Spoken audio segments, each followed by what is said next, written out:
All right, so we'll continue on with what we covered yesterday. Yesterday we went over nucleophiles that are used to attack into ketones and aldehydes. We broke them into sections by atom. So we have oxygen, sulfur, nitrogen, hydrogen, and carbon. Today we're going to focus on oxygen and nitrogen-based nucleophiles. So let's start a new section. And we'll first start with oxygen nucleophiles. So let's take a look at a really common reaction in chemistry, or in organic chemistry. We've got some sort of ketone here. And if we have water around, we actually have an equilibrium occurring where the R groups stay put, but you end up forming essentially a diol, right? So this would be a geminal diol. Oftentimes geminal diols are called hydrates. So let's make a little note of that. And the most important thing to remember with these reactions is they're generally under equilibrium conditions. And the position of the equilibrium varies a lot depending on the ketone or the aldehyde used. So let's take a look at an example of this equilibrium. The first one, I'm going to use acetone in water.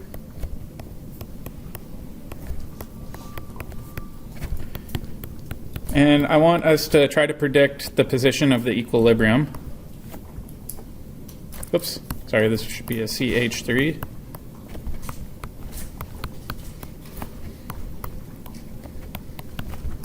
And we've got our hydrate. And then I want to compare this to formaldehyde in water.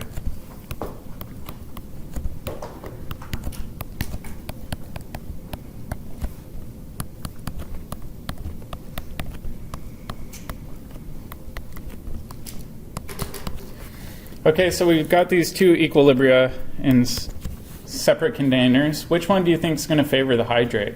Acetone or formaldehyde?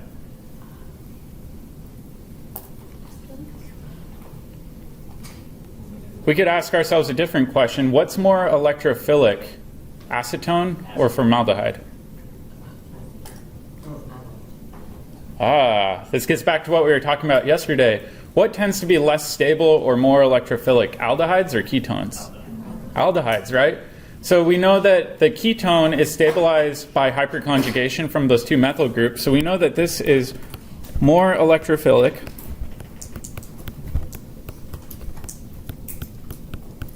That means that it's less stable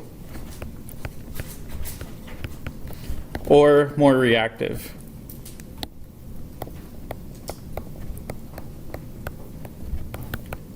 So if we look at this equilibrium for the bottom reaction, it really favors the product side.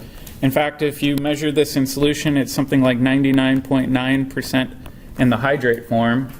Whereas with the ketone, the opposite's true. It really doesn't want to form the hydrate that much because the ketone's relatively stable compared to the aldehyde. So this is 99.9% in the keto form instead of the hydrate form. So let's try to figure out the mechanism for these reactions.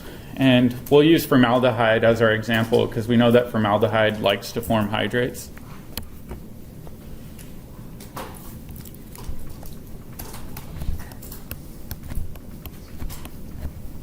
And we're going to split these mechanisms into a basic mechanism, meaning high pH, and then an acidic mechanism, low pH. So we've got formaldehyde. We know in basic solution that it's going to favor the products. And I'm just going to use generic hydroxide. What do you think is going to happen?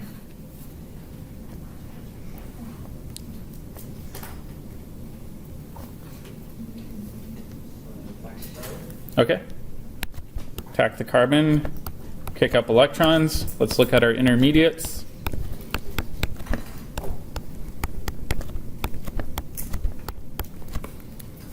If we do this, we also have water around in solution. I think Thomas was asking about this earlier. Anytime you see these mechanisms, you can usually assume that there's some sort of proton transfer source, whether that's water or an alcohol. and it will just grab a proton at the end, and you'll be left with your hydrate.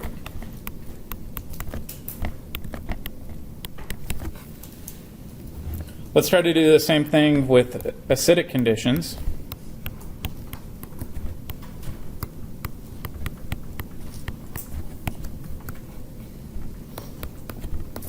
What's the first step in an acidic medium?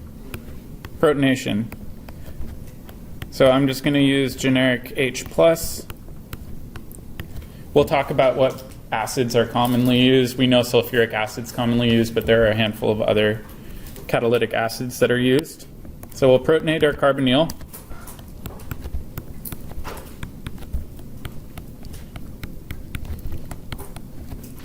We know this has a resonance structure, so let's just be complete with all of our resonance forms.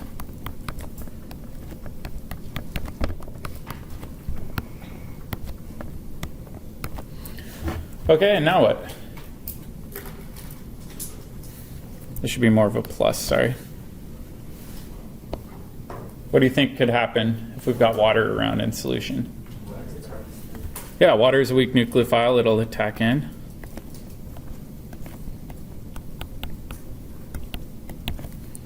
Why don't I have hydroxide attacking in? This is a common mistake that organic chemists make. Yeah, we're under acidic conditions. We don't have much hydroxide around, but we do have a fair amount of water around in acidic conditions. So this water can attack in. And we're almost done.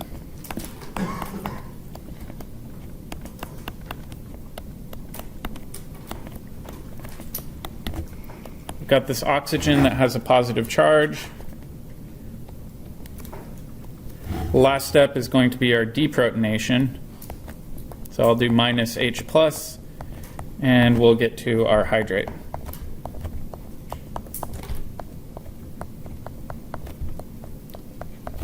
Do we have to use stoichiometric acid or just a drop of acid? How much acid do you think we need? What do you guys think? Yeah, exactly. If we look at the acidic mechanism, we regenerate our acid, so it's catalytic. Same thing with the basic mechanism. You see we attack water and we regenerate hydroxide. So both of these are under catalytic conditions, and so we don't have to worry about using a full stoichiometric equivalent. The main thing to remember with hydrate formation is it really comes down to the instability of your electrophile. So the less stable your electrophile is, the more likely it is to form a hydrate. What's something else that could maybe destabilize an electrophile? We know that electron donating groups, like alkyl groups, can stabilize that carbonyl carbon. What could we maybe do if we want the opposite?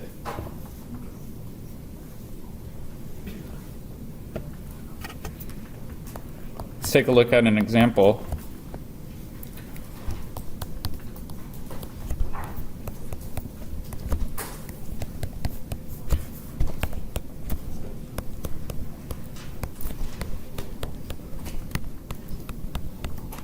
Which one do you think will form a hydrate more readily?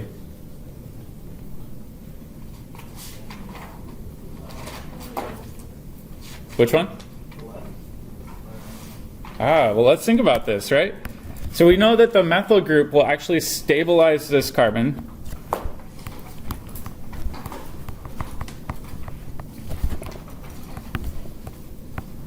Due to hyperconjugation.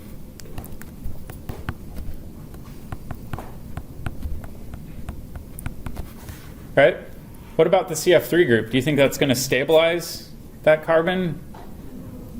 No, in fact, it'll do the opposite, right? So if we look at this, this will destabilize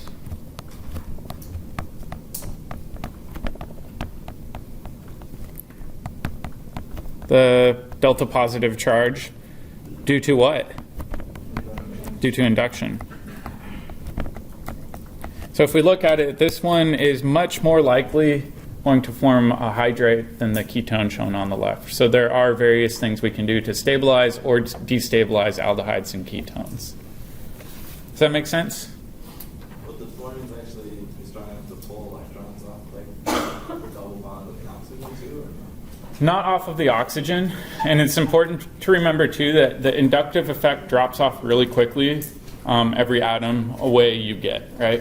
So usually this effect is only seen when you've got electron withdrawing atoms on that attached carbon or the adjacent carbon to it. But if you're 3 or 4 carbons away, that effect is almost non-existent. All right, let's do the next one too. So this one we've focused on using water as our nucleophile. The next one we've got is where we use alcohols. And this is called acetal formation. So let's make a similar scheme where we look at the overall reaction and then we dig into the mechanism. So I'm going to use ketones again just for the sake of argument. This will work with aldehydes too. And we need 2 equivalents of our alcohol. I should have written 2 equivalents of water for the other one, but we're assuming the water's in excess. And then in this reaction, you typically see this done under acidic conditions, so I'll just write generic H+. What do you think the product will look like?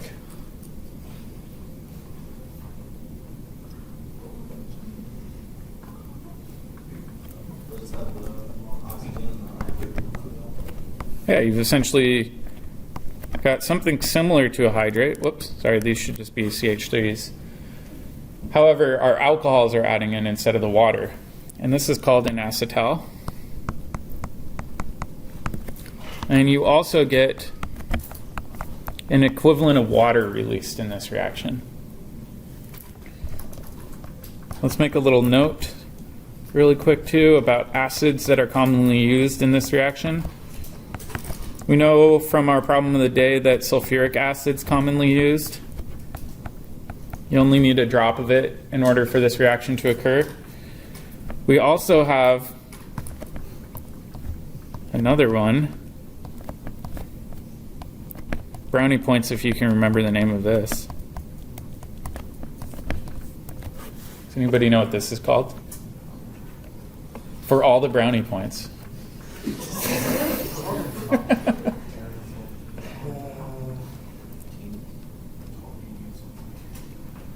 What was it? The toluene sulfonic acid or tosyl chloride or tosylic acid, or sorry, tosylic acid or toluene sulfonic acid. So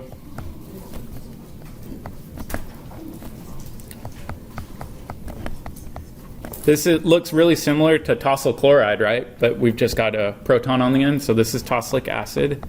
Oftentimes you'll see this abbreviated as TSOH instead of TSOCl or TSCl, right? Or I guess we saw TSCl when we were tosylating alcohols. These are both very commonly used. Why do we use these as our acid source instead of something like HCl? Does anybody have an idea? Yeah, the conjugate base is really stable and non-nucleophilic, right? So we want an acid where the conjugate base isn't going to be a decent nucleophile. With tosylic acid, it's really big, and with the conjugate base of sulfuric acid, it's also pretty bulky, and that negative charge is distributed across 3 atoms, so it's not going to be a good nucleophile. So let's do the mechanism for this.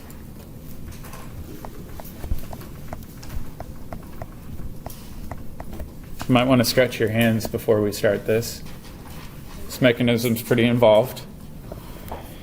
And I want you guys to try to work through this a little bit on your own, and then we'll reconvene and talk about the overall mechanism. But I'm going to choose this as our starting ketone. And we know that we're going to treat this with catalytic acid. I'm just going to call this HA for the sake of space. So we've got this, and then our alcohol that we're going to use, so the question is what goes in this box, is going to be methanol, so our homie. And then the question is, well, what would the product be that we would get out of that?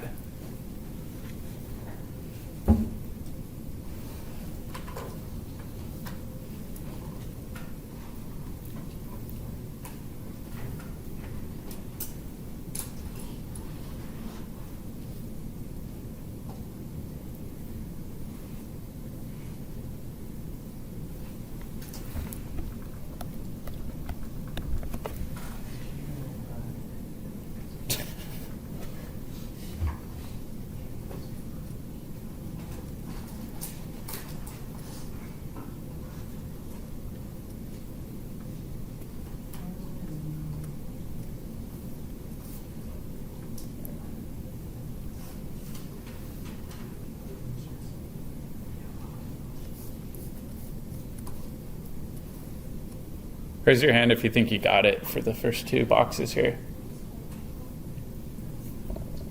I'll give you a hint too. Carbonyl oxygen is going to be the site that's more likely to be protonated than the oxygen in the ring system.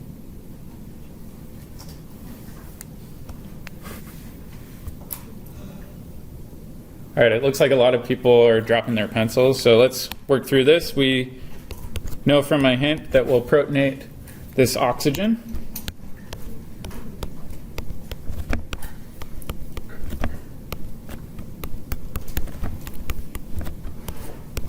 All right, now we've got this alcohol around. What do you think the alcohol is going to do? Just attack, right? It's a weak nucleophile. We've got a good electrophile. It'll attack in, kick up electrons.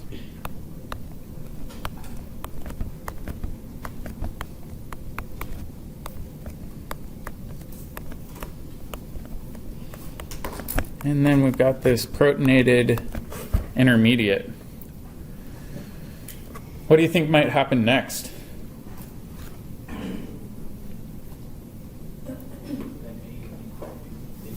Probably deprotonate here. So let's use methanol as a very weak source of acid. So this methanol can come, grab this proton, clamp down, and this will give us a very important intermediate product.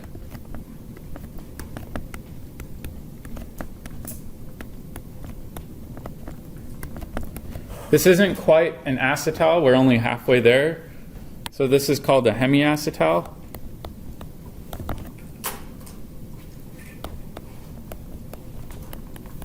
Meaning we've only had one alcohol attack in. And we also created protonated methanol during this step, so let's draw that in as a byproduct.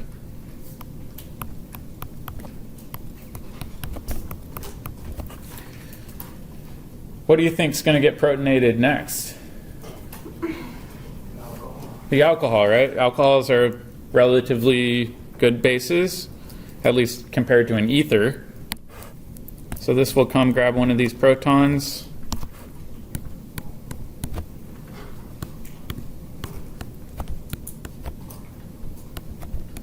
Now we've got our protonated alcohol up here, our methyl group, and then our ether down below. We remember, or we should remember from first term, that water is a really, really good leaving group, right? It loves to pop off of molecules. So what can shove it off? So we could have it pop off and then methanol come in and attack. However, we've got these lone pairs down here, right? So these lone pairs can actually come in and shove this water molecule off.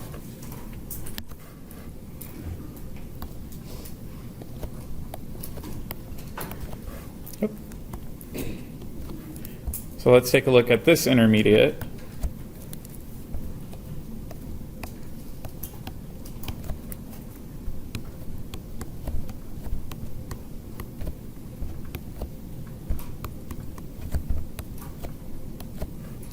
So we've got H2O, and we know we've got two equivalents of methanol around. Oftentimes we'll even flood the reaction with more than two equivalents of methanol. And this methanol can end up attacking into this carbonyl a second time, right? If we really want to facilitate the reaction and drive it to completion, what's another trick we could do? Think about Le Chatelier's principle. If you want to drive an equilibrium, you can either add more starting materials or remove what?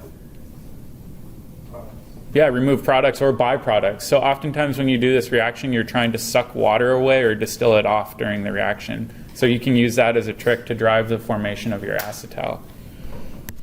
So let's do the intermediate after this step. So now we've got OMe, got OMe with our proton. And then last but not least, we'll do minus H plus to indicate that we're going to end up deprotonating that methanol regenerate our acid catalyst.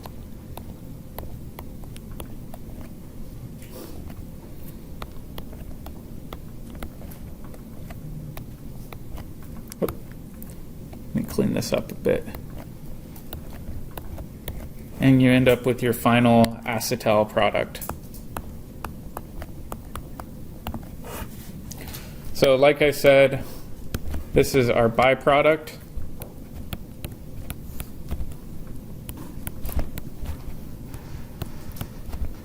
To push the equilibrium,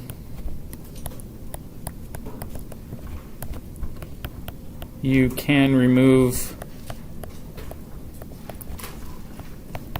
from the reaction mix or reaction mixture. So water is always going to be a byproduct in these reactions.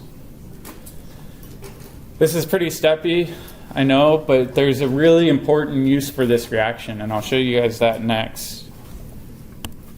But I want you guys to help me predict the product before we delve into the mechanism for this. Let's say I've got acetone, and then I've got this guy, ethylene glycol, that we saw yesterday. And we put this in an acidic medium. What do you think the product will look like from this?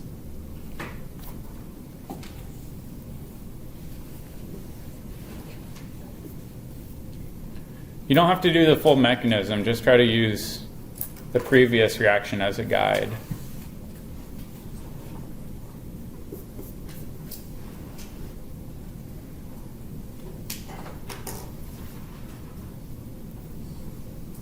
Does anybody have a guess? A hypothesis, per se. Anyone? Yeah, it forms a ring, right? So we've seen quite a few reactions over all three terms where we form rings because we know entropically it's more favorable to form a ring than to have multiple molecules react together to form something like a polymer, right? So if we think about this, we're going to form an acetal where we have a ring system in it, and these are called cyclic acetals.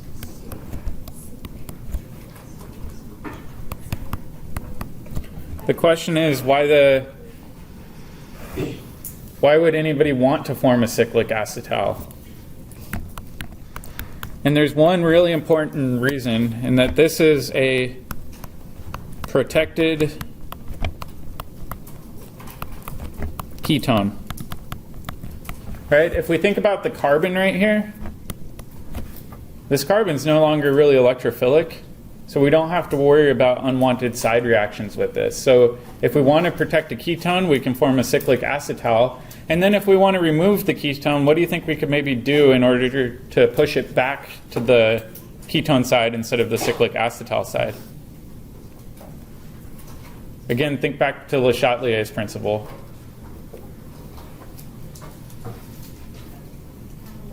Yeah, add water, right?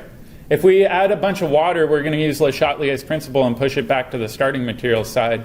And so this is a really convenient way of protecting a ketone, and then just flush it with water when you want to get that protecting group off of your ketone. So let's do this mechanism. This will make your hand sore again. Bear with me.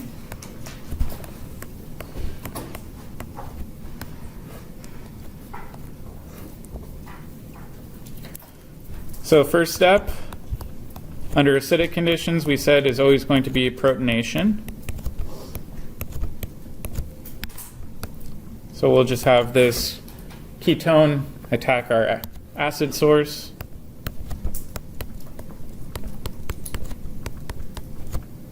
Then in the next step, we've got our alcohol, or our diol. We know that we can only have one of these attack in at a time. Don't try to overcomplicate things. So this can attack in, kick up our electron density.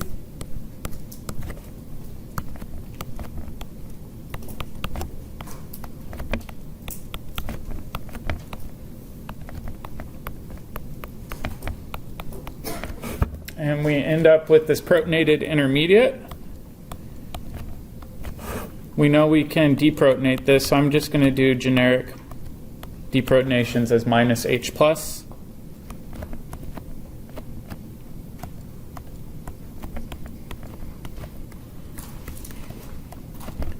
And what would we call this intermediate?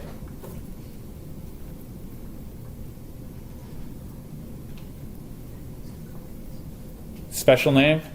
It's not a full acetal. It's only halfway there. Hemiacetal. So this would be our hemiacetal intermediate. Is there something that prevents the alcohols from deprotonating?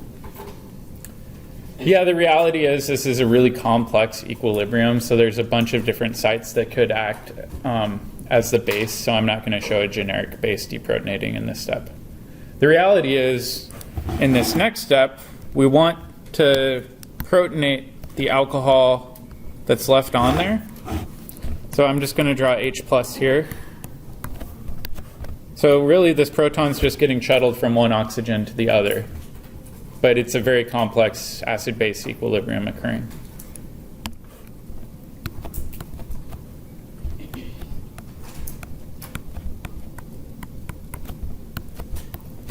Okay, so now we've got this excellent leaving group on there. What do you think is going to happen next? The leaving group gets pushed off, right? Oh, shoot.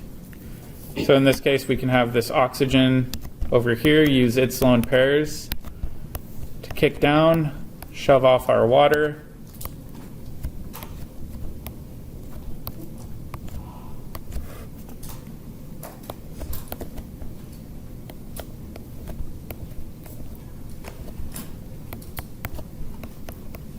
And we end up with this guy, right? And I'll also write plus H2O in brackets to indicate that that was our byproduct from this reaction.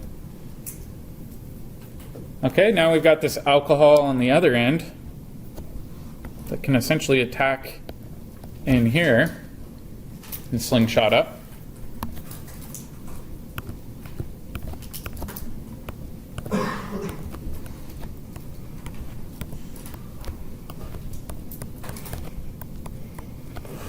And then in the last step, we know we are going to deprotonate and regenerate our acid catalyst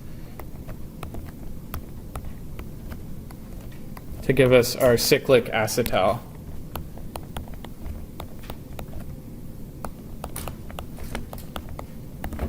Like I said, you generally see this scheme used as a protecting strategy for both aldehydes and ketones. This won't work on carboxylic acids and esters without having unintended side reactions. Why is that? Is that a plus H2O, like just adding? This is our byproduct. So up here, right, if we look at this, we kicked off water in that step, so I'm just indicating that that's a byproduct here. All right. What's that? The plus isn't a charge? No, it's just saying and water, yeah. All right, so let's take a look at some practice reactions here.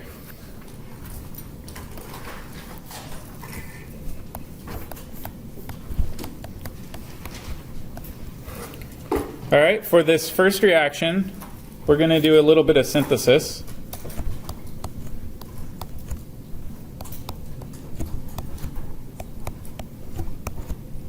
And I've got this ester. This was one I borrowed from the book. And we want to convert it into an alcohol. How can we get this transformation to occur?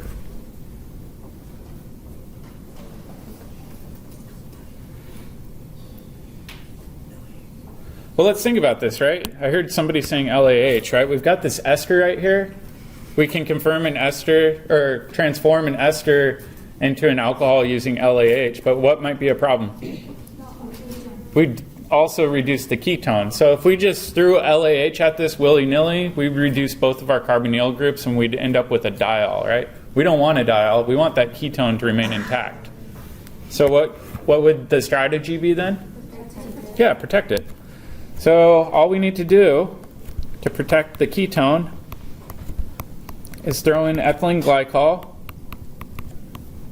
a drop of acid, and we can set up the reaction using something like molecular sieves to suck up water. When we do this, we've now got a method for making this ketone no longer electrophilic. We've got this ester still exposed. We know we can treat this with lithium aluminum hydride followed by water. The lithium aluminum hydride won't touch a cyclic acetal.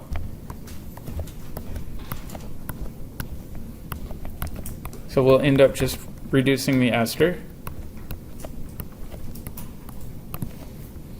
And then how can we get to our final product? Water. Well, yeah, acid and water, right? We need a little bit of catalytic acid in that equilibrium situation, but we just want to use a huge excess of water.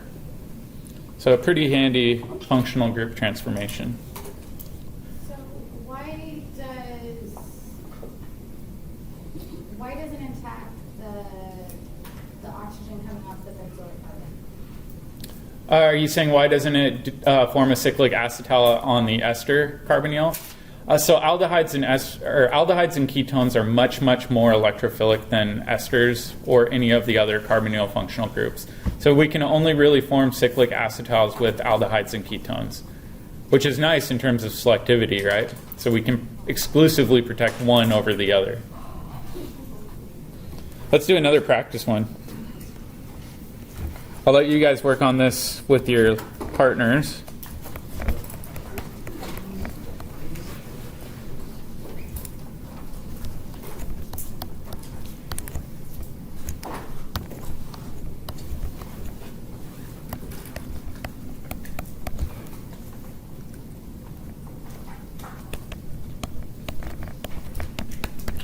Before we do this, though, let's try to name this guy. What would this be called?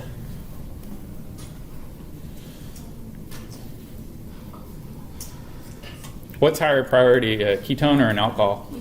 Ketone. So we want to number it so the ketone's in lowest position. So we go 1, 2, 3, 4, 5, 6. So it's a hexane, right?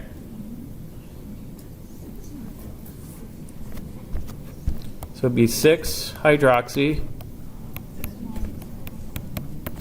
2 hex, and then what's the suffix? One. So if we take 6 hydroxy, 2 hexanone, and we have it in a flask and we put in a drop of catalytic acid, what will we get out of this?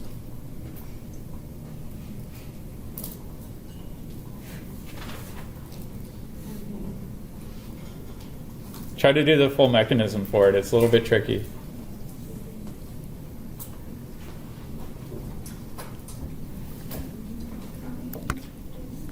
I think this used to be a problem of the day.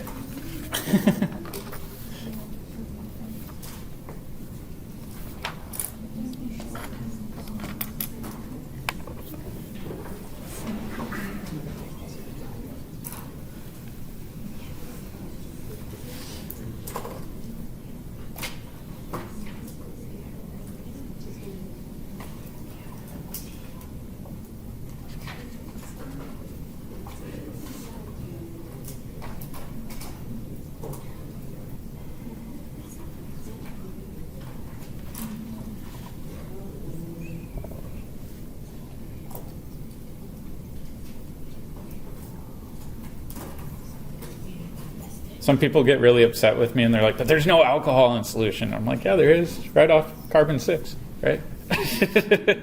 So what do you think might happen in this situation? Does it form a ring again? Yeah, it might form a ring, right? We know rings happen pretty commonly, and we could form a pretty stable ring system here. Yep. So if there's a alcohol in this as a substituent, you can just form the ring? Yep. Okay. Yeah, if you have an alcohol as a substituent, it can zip up and form a ring. So let's take a look at the first step. We could protonate some of this carbonyl, make it really electrophilic.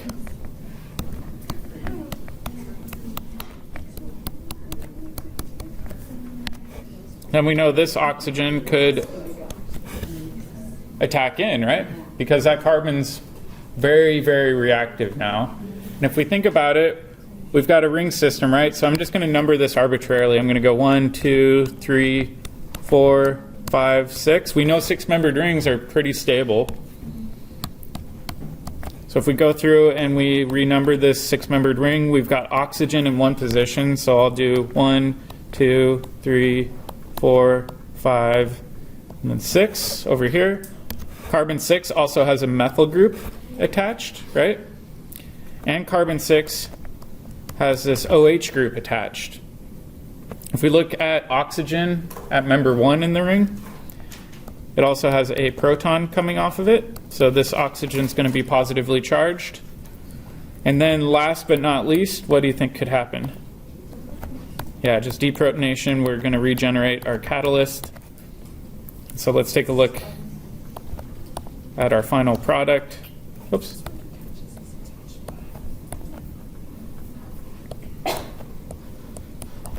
Is this an acetal or a hemiacetal? So remember, an acetal is when you have the alcohol add in twice. We only added it in once in this case. We actually are kind of stuck and we can't add it in again the second time, right? So this, in this example, stops at a hemiacetal. This looks pretty familiar though, right? This is completely analogous to the glucose example we saw in our problem of the day. So with glucose, we used an aldehyde instead of a ketone. We protonated the aldehyde, and then we used an alcohol elsewhere on the chain to zip it up and form a 6-membered ring.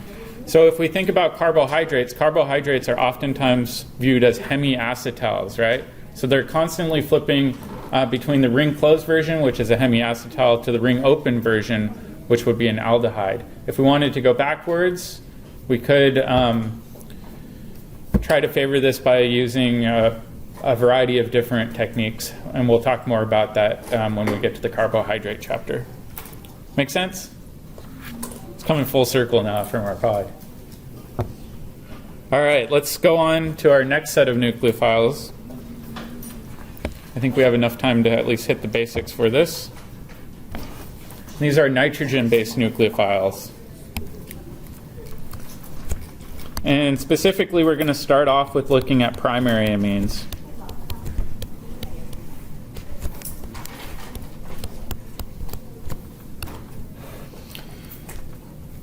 So let's take a look at the overall reaction.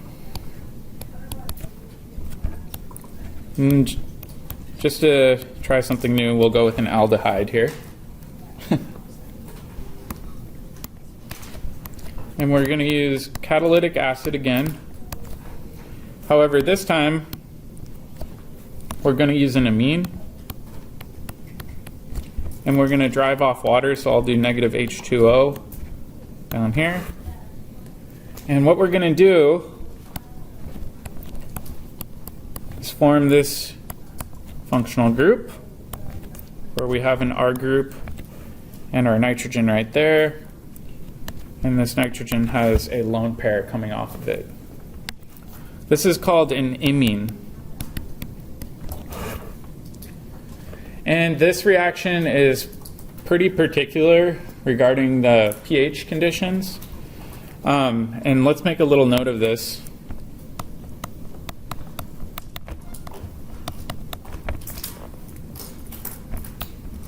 The reaction should be run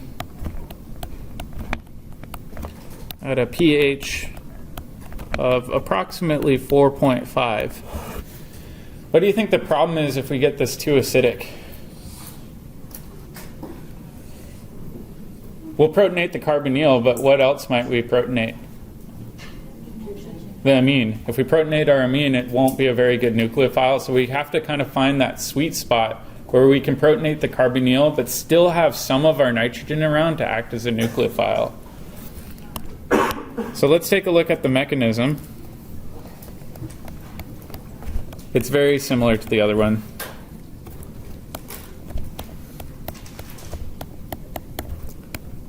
So under acidic conditions, we know the first step will be to protonate this oxygen.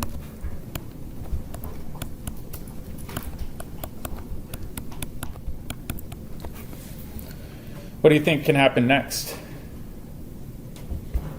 Just like we saw with alcohols? Yeah, the amine attacks. I feel like I kind of beat a dead horse during this chapter because we see the same reaction over and over again. But in this case, we're going to have our primary amine attack in. So this amine will attack into this carbonyl, kick up electrons.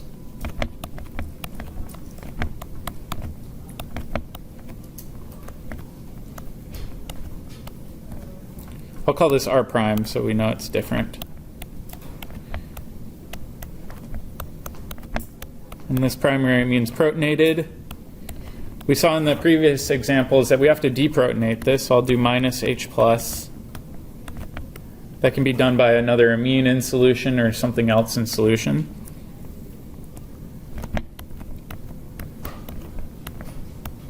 Now we've got NH, we've got our R prime over here, we've got our alcohol. What do you think will happen next? It's super analogous to the alcohol reaction.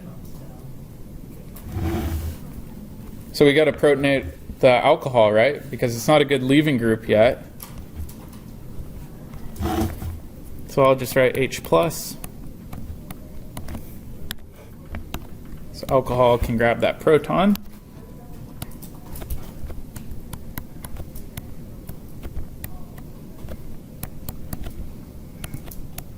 We've turned that alcohol into a good leaving group. This nitrogen has lone pairs that we know can shove off this alcohol.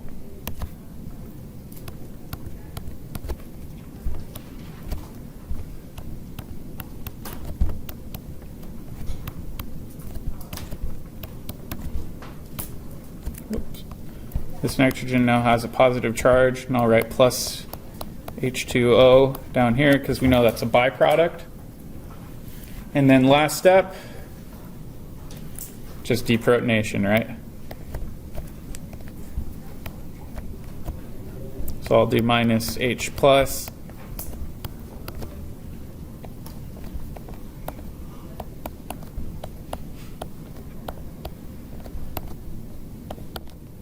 And we get to our imine product.